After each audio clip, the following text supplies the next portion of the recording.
The dangerous thing about overly emotional men is that they're dangerous. They're genuinely dangerous. This is what's crazy.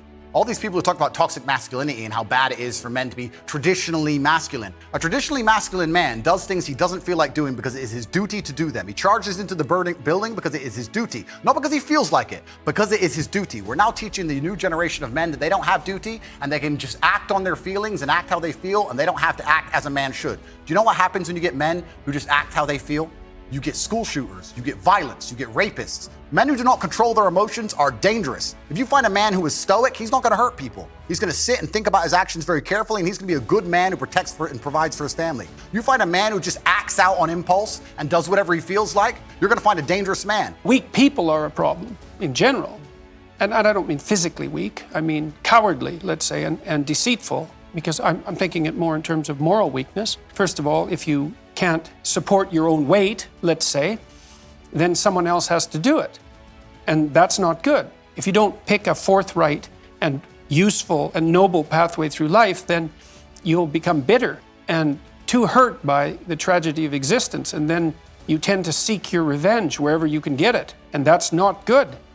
So it's a mistake on all fronts. It's not good for you. It's not good for your family. It's not good for the community.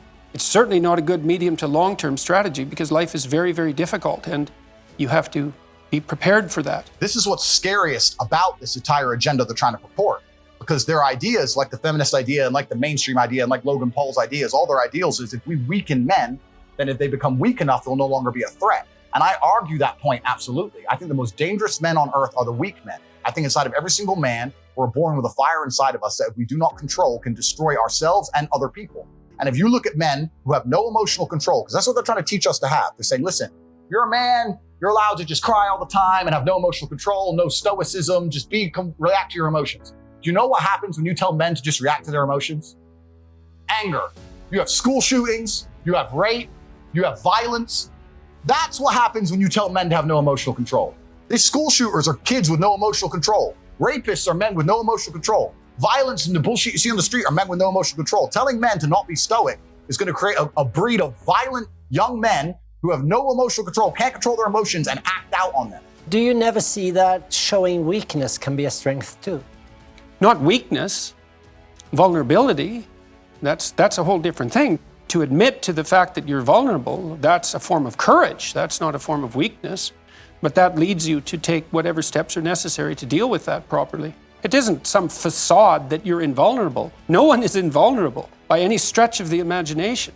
And to stand up and face that is the best route that you have. Maybe a man is better when he's a dangerous man who's being good than he would be if he was just a good man who wasn't capable of being dangerous. And I believe that because the best men that I've ever met are very dangerous men. You don't mess with them. So, and you know that as soon as you meet them. Do you think weak men can be virtuous? No. Because I think that when you're weak, let's say that signals that you don't have the options to sin. Right. Which is something that creates resentment, and resentment creates corruption. Mm-hmm. So in this sequence, do you think that someone without teeth or without the options to sin can be good? See, that's a real theological question, right? Because the question you're asking is, and this is tied up with the idea of free will and evil. Can a person who doesn't have the option to be evil be good? And I would say no. It's possible that without the possibility of evil, there cannot be good. Good requires the possibility of evil. And maybe good is so good that the fact that it requires the possibility of evil is acceptable. Maybe it's even desirable. I decided that I would start practicing not saying things that would make me weak. And what happened was that I had to stop saying almost everything that I was saying. I would say 95% of it. It's a hell of a shock to wake up and I mean, this was over a few months, but it's a hell of a shock to wake up and realize that you're mostly dead wood. It's a shock, you know, and you might think, well, do you really want all of that to burn off? It's like, well, there's nothing left but a little husk, 5% of you. It's like, well, if that 5% is solid, then maybe that's exactly what you want to have happen. You said that a harmless man is not a good man. A good man is a very dangerous man who has that under voluntary control. How should people become more dangerous?